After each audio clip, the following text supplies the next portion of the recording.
Grabe. Ayan po. Time check. It's 1:06 ng hapon. Ganyan na po karami yung snow. Kanina nung nag-live video ako, alas 7 pa lang ng umaga. Ayan. O Jane, yan yung kotse mo. Tukot mo van. Kotse ni Mrs. Kotse ni Shay. Yan, ganyan karami ang nilinisin namin. Ito yung back gate. Ano kung makakapasok dyan? Nandun yung shovel sa loob. Okay. Yan lang. Mamaya ibibideo ko yung mga anak ko. Tutulungan nila ako mag-shovel. So yan po ang buhay sa Canada. Sige po. See you later mga tropa.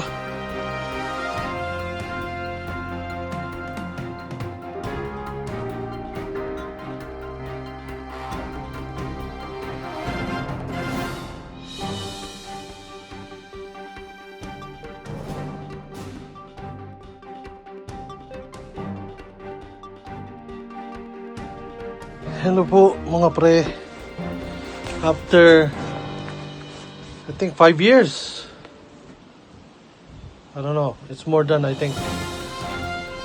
Ngayon lang po ulit nangyari to. 25 centimeters approximately ang snow dito sa Toronto. Last year, hindi naman po ganito karami yung snow. Pero isang buhos. Ayan. Papakita ko sa inyo kung gaano kalalim. Uy! Bumagsak po ako. Yan. Look! Ganyan po kalalim. Yan. Well, it's fun na maglinis ng ganito karaming snow. Pero nakakapagod pa din. Ayan, ang hirap umakyat. Nahulog ka na. Tapos, ang hirap umakyat. Nandito pa lang ako sa area ng backyard namin. Marami pa akong aayusin doon sa labas. Yun yung backyard gate namin. Natakpan ng bundok ng snow. Yung front, dun sa front, inaayos na nila. Sila misis. Kini-clear out nila yon. So, yan. Ganyan po karami ang snow. So, panoorin nyo na lang po kung paano ako mag-clear. Okay.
mga pre, time check 5:48 PM dito sa Toronto.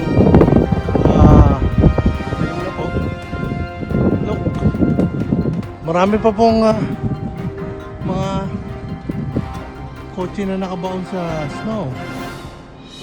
Pero yun sa akin, nalinis ko na po.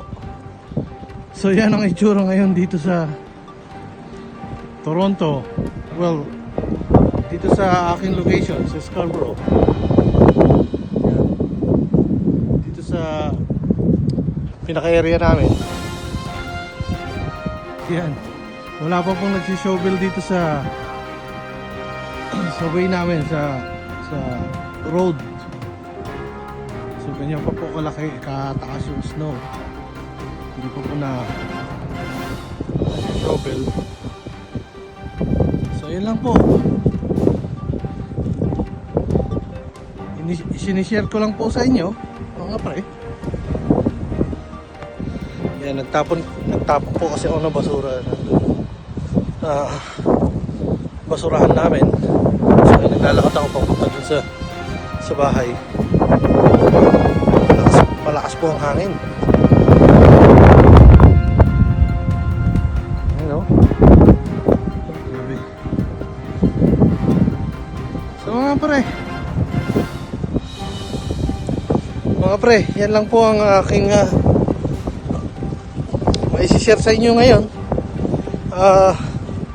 Tatapusin ko na po itong video. Marami pong salamat sa panunod. At see you next video mga pre.